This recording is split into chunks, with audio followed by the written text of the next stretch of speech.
Okay, Assalamualaikum, salam sejahtera. So hari ini saya akan tunjukkan bagaimana kaedah ataupun cara-cara untuk kita nak membuat sesuatu presentation ataupun video slide menggunakan OBS.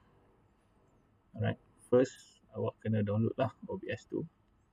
So pergi ke Google dan type OBS Studio, download. Okay, dan dia akan keluar banyak listing kat sini. So klik yang dekat OBS Studio macam biasalah.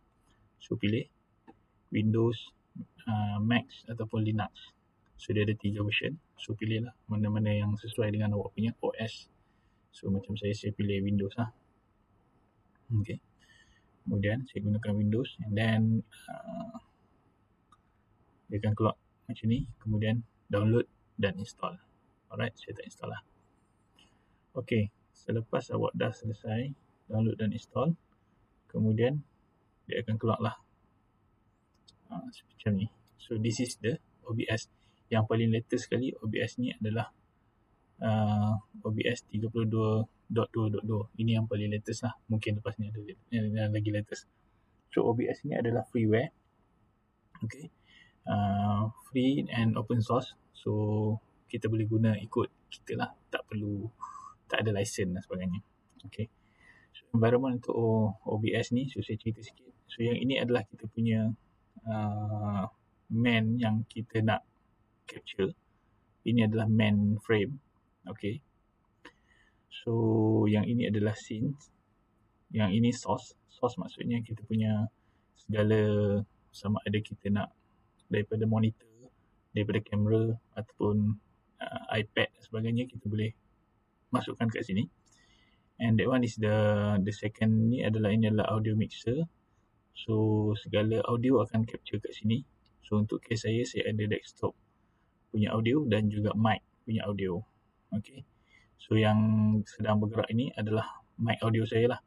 So kalau kita nak kuatkan, just kita level up dan level down untuk dia berada dalam keadaan yang okay lah.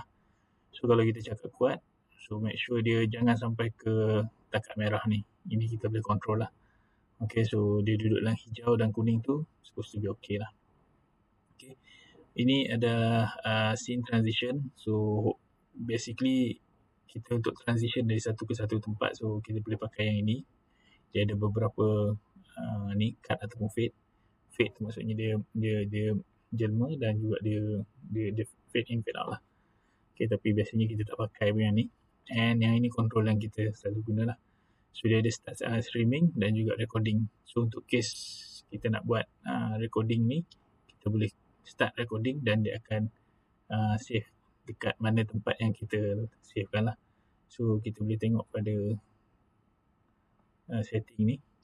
So dia akan, kita boleh tengok dekat mana dalam setting, dekat mana dia output dia save dekat mana. Okay, macam saya save dekat D dalam record video lah. Okay, kemudian untuk recording, kita tengok format apa yang kita akan gunakan. So dalam setting tu, untuk output kita tengok format apa yang kita gunakan. Sama ada MP4, MOV dan macam-macam lagi lah. So saya suggestkan untuk gunakan MP4 sajalah. Okay, and then video encoder, ni tak kacau pun tak apa. And dia punya recording quality lah, high quality, medium, high, macam-macam ada. So just untuk high quality pun dah cukup memadai. Okay, itu untuk kita encoding itulah. And then itu untuk output. And basically dalam setting itu yang kita perlu buat lah. Okay, and untuk source, macam mana kita nak masukkan ke dalam kita punya main screen. So kita just add source, tekan button tambah ni. So dia akan ada macam-macam dekat sini, source apa yang kita nak tambah. So yang ni yang dah saya selalu buat, yang recently create. Kalau mungkin pada awak first time, mungkin tak ada lah benda ni. Okay, tadi cari je dekat sini. So cari dekat sini, carilah contohnya macam nak capture monitor. So ambil display capture ni. Okay, kemudian add new display capture macam tu. Okay, kemudian bila dah nampak ni, So tengok capture method apa yang kita nak ambil. Okay, dia ada automatic, and then kita kena pilih display kita. So dalam case saya ni, saya ada primary monitor, which is saya punya laptop punya monitor, and saya ada juga satu secondary monitor, which is saya guna 2 monitor sekarang ni. So dia akan keluar lah macam ni. So kalau kita nak pakai kalau you all mungkin kalau pakai satu sahaja, so dia akan ada satu saja option lah, which is primary monitor. So just click primary monitor ni, and then click OK.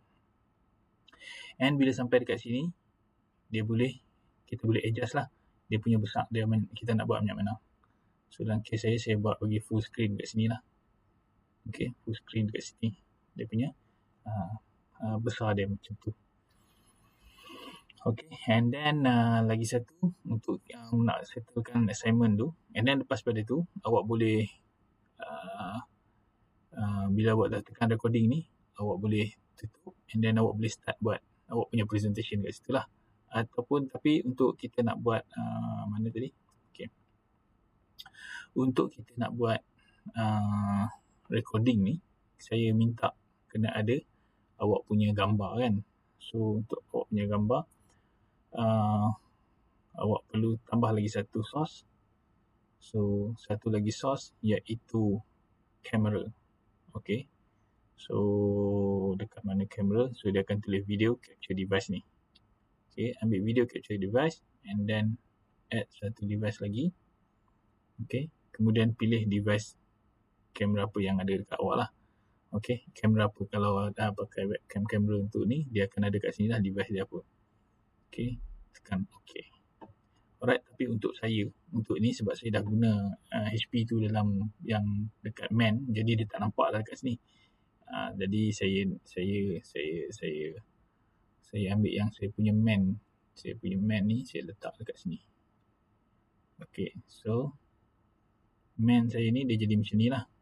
Alright. So bila dia dah jadi main macam ni, so saya boleh adjust. Dia mungkin duduk dekat mana-mana lah.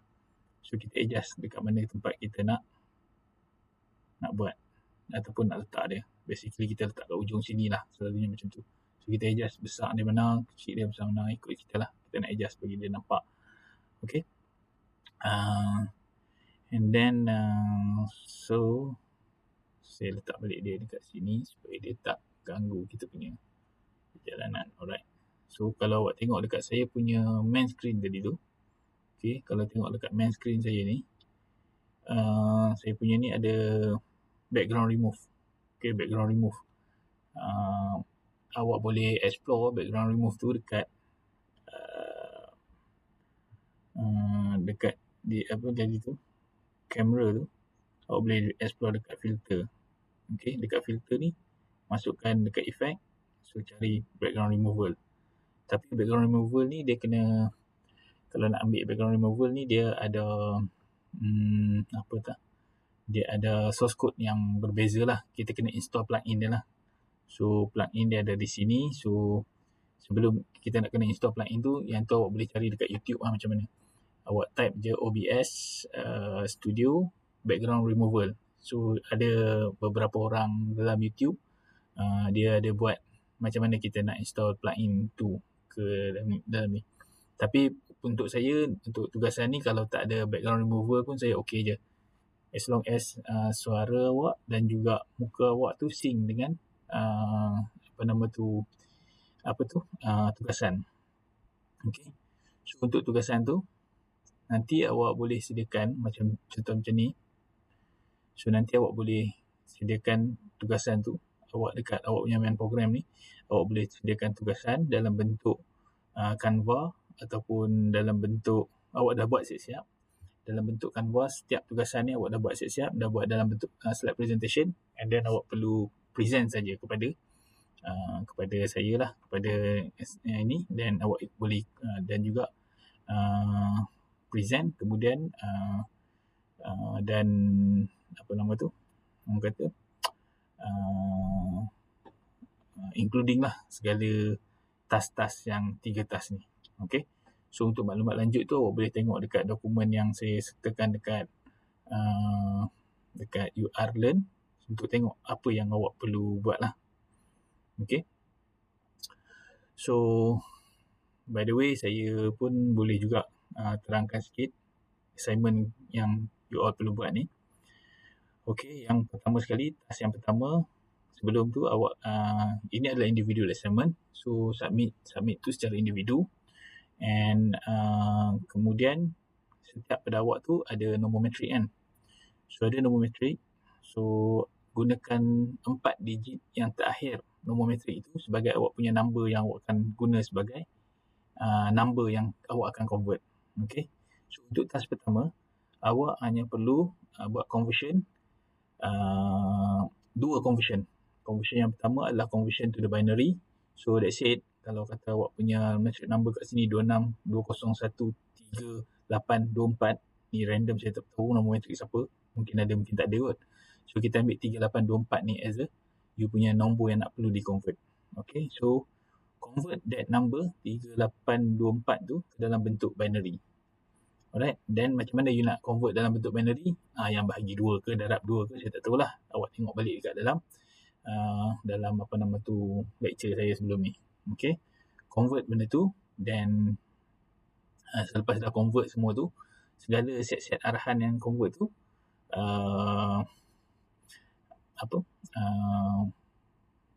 masukkan dia dalam slide presentation. Alright, kemudian yang soalan D pula, sama juga. Tadi nombor tu convert kepada binary. So, sekarang nombor yang sama, 3824 tu, which is nombor metrik awak lah. Okay, nombor 4 nombor metrik awak tu, awak convert pula ini ke dalam bentuk BCD, binary coded decimal. Okay, itu habis. Okay, then tunjuklah clearly macam mana awak convert binary coded decimal tu daripada nombor yang ada tadi tu. Okay, then habislah untuk task pertama.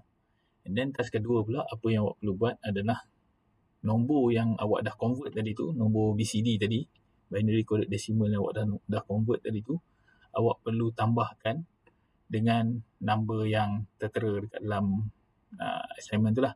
Macam ni contohnya 7398. So, jadi nombor tadi tu adalah nombor 3824 tambah dengan 7398. Okay, tambah nombor ni and then tunjuk dia punya step by step, dia punya penambahan nombor BCD. Okay, so bila kita tambah nombor BCD ni, dia ada satu isu kan. Nombor BCD ni adalah nombor binary kan. So, dia ada isu dia yang mana? Isu dia yang kalau dia melebihi nilai 10 tu, melebihi nilai 9, 10, 11, 12 sampai 16 tu nak buat macam mana. So, yang itu pun kalau ada, bila tambah ada benda tu berlaku, so you tunjukkan step by step macam mana you settle that equation. Okay, and then last sekali untuk validity check, and then you kena untuk nak tengok ni validity check yang tadi tu lah, lebih pada 9 dan sebagainya, and then buat correction step. Okay, lepas tu carry bit nak pergi mana, dia nak pergi ke mana, nombor tu seterusnya, and then untuk last kali awak tambahkan BCD tu dengan decimal number. So, sama tak? Okay, buktikan dekat dalam tu sama ataupun tak. Okay, so itu untuk task nombor 2. And the last one is the task nombor 3. So, task nombor 3 ini adalah basically kita tengok NAND gate. Okay, NAND gate ni dia as a universal gate. So, daripada NAND gate ni dia boleh wujudkan basic gate, NOT, AND dan OR. Okay, dari situ awak keluarkan boolean expression untuk derivation menggunakan mathematical De Morgan theorem ke ataupun K-map ke ataupun whatever, tapi De Morgan theorem lah selalu yang kita pakai ni untuk wujudkan dia punya daripada NAND gate tu, jadikan dia gate NOT, gate AND dan gate OR. Okay, so kemudian gate-gate tadi tu buatkan dia satu diagram dia, schematic diagram dia lah, menggunakan gate NAND sahaja. Okay, contohnya gate NOT, macam mana gunakan gate NAND untuk wujudkan gate NOT. Kemudian macam mana gunakan gate NAND untuk wujudkan gate AND. kemudian gunakan gate NAND untuk wujudkan gate OR. Tunjuk dia punya schematic diagram and dia punya truth table. Truth table dia mesti samalah. Maksudnya bila kita masuk yang ini, dia kalau gate NAND tu kita masuk input dia akan representing AND, so dia akan jadi output dia gate gate NAND lah, gate AND lah. Okay. And then last one, okay, semua task-task tadi tu semuanya awak kena present ataupun awak kena hantar assignment ni dalam bentuk video. Sebab tu saya ajar di awal video tadi tu macam mana kita nak gunakan OBS Studio tadi tu. Okay. So dalam video tu resolution dia 720 ni minimum, and then make sure boleh nampak clearly apa yang awak nak tunjuk kepada saya. And then boleh pakai, macam ni saya cakap, boleh pakai Canva, whatever screen recording awak ada, tapi saya dah tunjukkan OBS. So kalau boleh pakai OBS lebih, sebab OBS ni dia boleh senang untuk kita nak nampakkan muka kita dan sebagainya. Okay, with your webcam enable lah. Okay, ada webcam, and then clearly suara dan muka awak menunjukkan memang tugasan ni awak yang buat. Alright, and then submission channel. Okay, awak boleh juga upload video awak tadi tu dekat dalam YouTube. Kalau awak nak set public pun is up to you, but you boleh juga set unlisted. Okay, unlisted ni maksudnya orang lain tak boleh tengok, awak sajalah dan orang yang ada orang yang ada link tu saja boleh tengok. Ataupun you pun juga boleh simpan dekat dalam you punya Google Drive ataupun Microsoft Stream ataupun OneDrive. Okay, dan make sure you punya tu permission tu adalah anyone with the link can view lah, maksudnya untuk saya nak check nanti saya boleh tengok lah awak punya video tu. Okay, so ini ada sikit requirement yang perlu ada dalam presentation outline awak. So awak boleh tengok yang ni, ada beberapa tu dan awak boleh tengok okay, apa outline dia yang kita dah letakkan. And submission checklisted. Okay, awak kena submit slide presentation, including slide presentation yang awak buat tu lah. Awak akan present slide presentation tadi.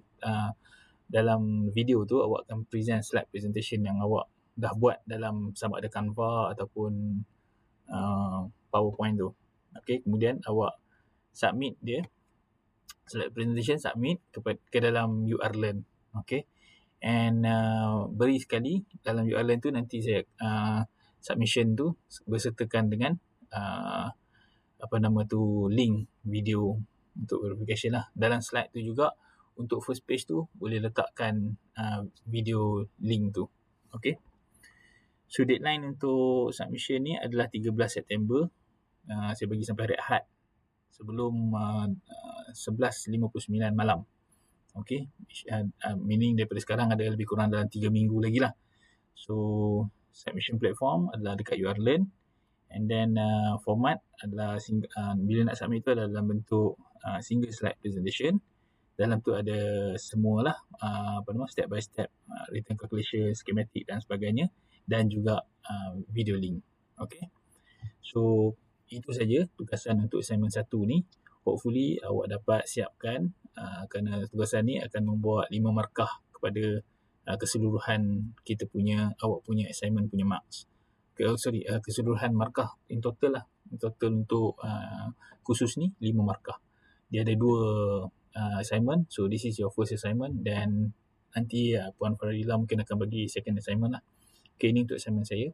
So submit before 13 September. Hopefully awak boleh submit sebelum ataupun pada waktu tersebut lah. Tapi saya nasihatkan kalau boleh siap awal, submit awal. Okay, sebab biasalah URLearn kadang-kadang bila terlalu ramai dia jadi congest, jadi mungkin akan ada isu ketika awak nak buat submission. So make sure jangan tunggu sampai hari Ahad tu submit. Kalau boleh submit awal lagi. Dah siap, submit je. Alright, itu saja dari saya. Mudah-mudahan awak dapat selesaikan tugasan ni dan clear tentang apa yang awak perlu buat. Kalau masih belum jelas, awak boleh hubungi saya melalui WhatsApp yang kita ada dalam grup tu, ataupun awak boleh juga hubungi melalui awak boleh juga datang ke bilik saya lah di cubicle ni dekat tingkat 3 bangunan Ungu. Okay, itu saja dari saya. Assalamualaikum, all the best.